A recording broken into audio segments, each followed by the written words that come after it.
sa isang malalim na bangin.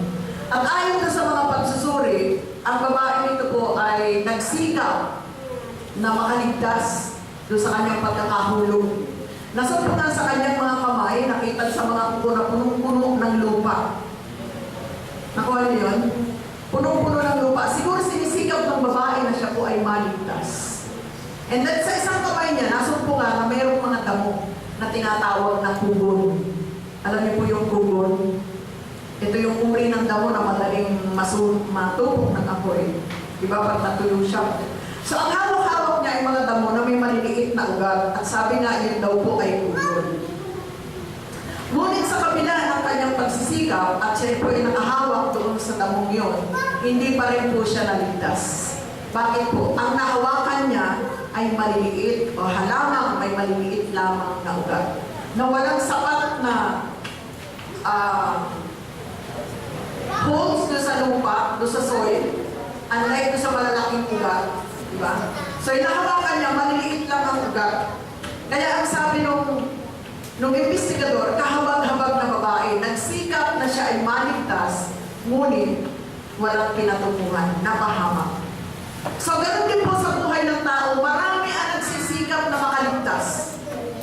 Marami ang naghahangad ng kaligtasan. Tama po ba?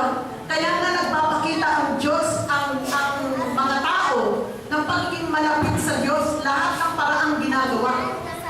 Diba? Hanggat maaari, gagawa ng kabutihan. Sa paniniwala, sa pamamagitan ng mga bagay na yun, sila po'y maliligtas. Ngunit darating po ang panahon, kahabag-habag ang mga tao, nagsikap lamang na sila'y maligtas, ngunit wala pong kaugnayan sa Panginoon. Saan po tayo dapat na manghawak? Saan po tayo dapat na manghawak?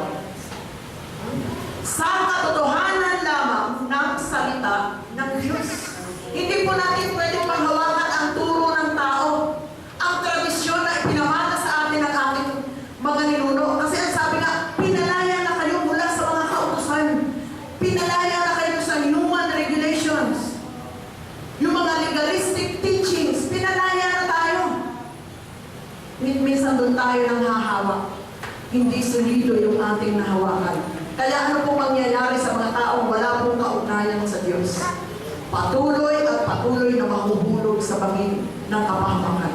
Ang sabi nga, ang bunga ng kasalanan ay kamatayan. Sinasabi rin ang salita ng Diyos, ang wala sa ilalim ni Jesucristo ay nasa ilalim pa rin ng sumpa.